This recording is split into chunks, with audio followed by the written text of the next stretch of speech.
Anak, delikadong maglakad sa gabi. At heto ka dahil pilosopo ka.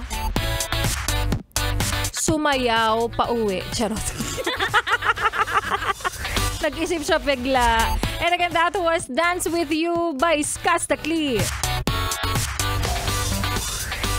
Laika Barista pa rin, yes, friend. Ang iyong kapiling kasama karatig, katuwang at kaututang dila rin hanggang sa mga oras po na ito at nakatuto ka pa rin patuloy. Dito pa rin sa iyong paboritong istasyon na kabonding ang 101.1 Yes FM. At kanina nga, yes, friend, ay napakinggan natin ang kwento ng ating Laika Barista moments na pinamagatang Think Before You Speak. Eto, tamang-tama. Ayan. Para sa mga taong maaanghang ang dila, pasmado ang bibig, na hindi marunong ipirme ang bunganga kapag may hindi kaaya-ayang nakikita. Diba? At akala mo naman talaga tong nagsasalita, kagandahan. Alam ko, yes, friend, ramdam mo yan. Lalo na kapag may reunion. O kaya naman lalo na kapag galing ka sa bahay ni tita. Alam mo, may nakita nga akong t-shirt online eh. Nakalagay doon, kayo po, tita, tumataba rin po kayo. Kumbaga parang isuot mo na daw yung t-shirt na yan. Para naman kapag halimbawang pinuna ka nila, magre-rebat na kagad o re-rebat na kagad yung na statement na nakalagay pa lang sa t-shirt mo. Diba, yes, friend? Sabi ko nga kanina sa Laika Barista moments natin, di ba parang sa paanong paraan ka pinalaki ng magulang mo? At puro panlalait at maaanghang na salita ang lumalabas sa bibig mo.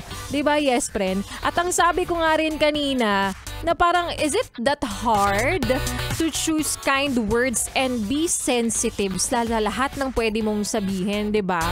Kasi a single negative word may trigger. So, be sensitive sa lahat ng biro, sa lahat ng pwede mong sabihin. Tsaka pakiramdaman mo naman, 'di ba? You have to choose to be kind than being honest. Kung alam mo naman, obvious naman yung nakikita mo, bakit kailangan mo pang tanungin sa kanya na pwede namang masaktan siya? Tapos ito pa yung malala ha, yung nagsasalita, yes, friend. Akala mo naman talaga. Akala mo walang bulok na ipin. Tapos biglang sabi niya, ikaw din naman, hindi. Ang ating dito, yung nagsasalita, yung nanlalait, yung pumupuna, yung may unsolicited advice dyan, akala mo naman kagandahan din. Bago mo naman sabihin dun sa isang tao na, uy, bakit parang ang laki-laki mo naman, ang taba-taba mo naman? Siguraduhin mo munang ang waistline mo 26 ha. Ganyan. Sabi pa dyan ng iba, kapag halimbawa, yung taong to bigla kang sinabihan na, uy, tumataba ka. I-claim mo. Claim it. Sabihin mo, oo. Nagpapataba talaga ako. Ikaw, nagpapapangit ka ba? Back to you. Biglang ganon, di ba? Kala mo naman, yung nagsalita rin ang ganda-ganda ng kilay. Mukhang may nakadikit na lintang busog. Di ba? Akala mo talaga ang bango-bango ng ref nila sa bahay. Biglang gano'n. Well, ang bottom line lang naman dito, yes, friend, syempre, think before you speak. Kasi, hindi mo alam kung ano yung pwedeng maging epekto niyan sa kanya. Hindi mo alam kung ano yung pinagdaraanan ng tao. Hindi mo alam kung ano yung ginagawa niya. Kasi, panigurado naman bago mo punahin, bago mo pansinin, bago mo kutsyain. Oo, yun talaga yung proper term for that. Bago mo naman talaga siya kausapin, alam niya na yan. At aware na siya dyan kasi katawan niya yan eh. Mukha niya yan. Iniiyakan na niya yan. Ilang beses niya na yan ginawa ng paraan. Kaya kung ikaw, may sasabihin ka, kung obvious naman na, di ba parang huwag na. Kasi pwede mong masira yung buong araw niya at mas bumaba yung self-confidence niya nang dahil sa sinabi mo. Kaya again, ang sorry ay kaya lamang pawiin ang galit, pero hindi kayang itama ang pagkakamali na nasabi mo. Kopya? Kopyang-kopya. At para sa iyo, yes, pre, na nakikinig pa rin hanggang sa mga oras na ito, yan nga muli ang kwento ng ating Laika Barista Moments na pinamagatang Think Before You Speak. Ikaw ba may kwento ka ba na parang ganito? O kahit anong kwento yan na masakit masyado? Pwede mo yang i-share sa akin, yes, friend.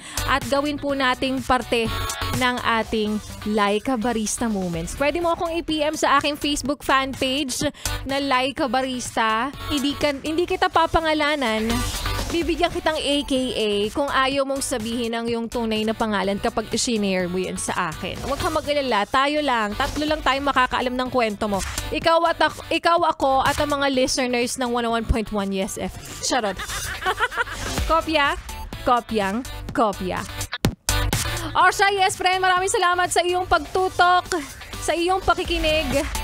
Maraming salamat din sa lahat po ng mga nagpabati rin kanina. At syempre, hindi matatapos ang entertainment na ibibigay namin sa inyo. Dahil susunod na ang programa ni Ganda Wanda. Siya na ang inyong makakasama 6 to 9 p.m. Oo, 6 to 9 p.m. ba?